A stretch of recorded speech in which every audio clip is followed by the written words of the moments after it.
If you're expecting a real estate agent, you're going to be bitterly disappointed. If you're expecting awesome, you've come to the right place. I'd like to actually call it embracing the awesome. This house is big and the location is big. I don't know what you're going to create today. I don't know what your plan is to create tomorrow. I can tell you something that was created 23 million years ago, and that's the front yard of this place. By one enormous bang, when the Tweed volcano blew, which is now what's left of it is the core of Mount Warning, pushed the lava into the water and cooled them into boulders, burly heads, that carved this sculpture for you to enjoy every single day. Cook Island was created by exactly the same thing. The Tweed River gouged out the soft soil sediment that was left over after it, and that's what you get. Welcome to Northern Rivers.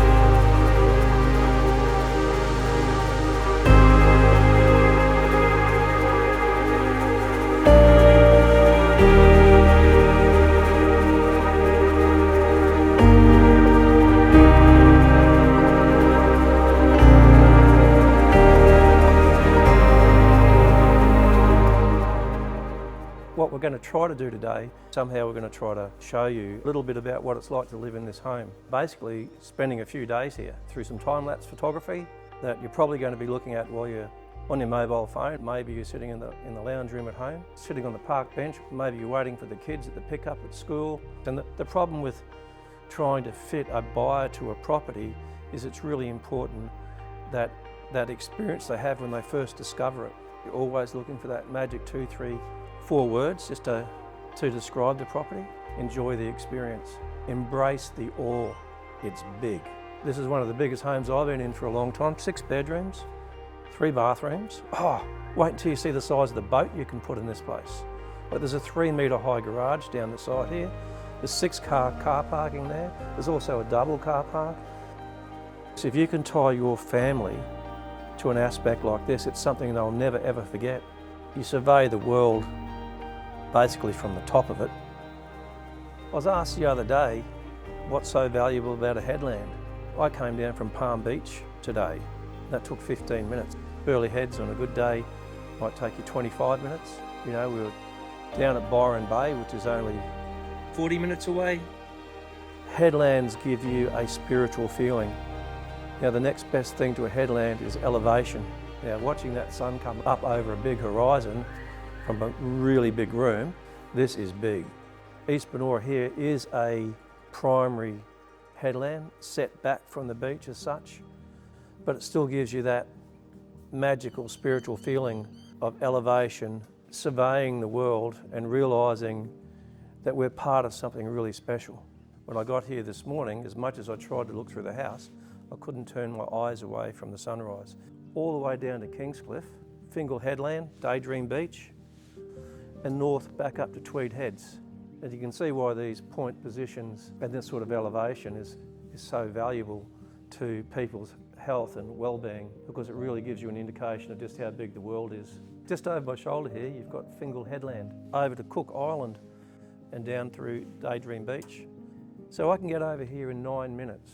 Now I'm saying an easy, relaxed 9 minutes. Right in the middle of the literal rainforest, and then you've got 2 or 3 tracks you can take. You can go along the beachfront, or you can go up a walkway up to the headland. Obviously in a northerly, you're going to surf the south side of the Fingal Lighthouse at Daydream Beach there. There's a really funny thing about lighthouses. When you see a lighthouse, you know that you're going to feel safe. And that's the sort of experience you have here. And by the way, you need elevation like this. You're not looking into it, you're actually surveying it. Tweed River system that's right in front of us. You see it at all times of the day, from dawn till dusk. You see low tide with the birds worming it. You see the pelicans and their babies learning to fly. This goes all the way up to Point Danger. Down to the south here, we've got Kingscliff, fast becoming a dining hub of northern New South Wales. A really interesting thing about watching an area transform. I remember we used to drive past East Banora on our way down to Kingscliff, 30 years ago, and we'd look over to the left and just see all this, it was all banana farms and farming land. Wild, beautiful, untapped literal rainforest with this little suburb sitting in it. Demographic wise, I know that, now don't hold me to this, but I think I'm going to get it pretty close. The average age in this area was in the age limit was in the high 60s, around 70s, and now it's dropping down to the 50s. If you drive around the streets here now, you're seeing people in their 30s with little kids. A lot of this property here was settled in the 60s and 70s at East Banora, but what we're seeing is a resurgence and revitalising of the area as younger people come in. But what we're seeing is a resurgence, revitalising of the area as younger people come in and take the letterboxes. They're improving those properties, they're improving the streetscapes. Not that it needed a lot of improvement, but you still have that feeling of substance and that feeling of a solid community, but you're living in a place that you can actually, you know you're moving forward, you know you're becoming part of the future, and that's what's exciting about it. Keep your foot in the past, but be part of the future.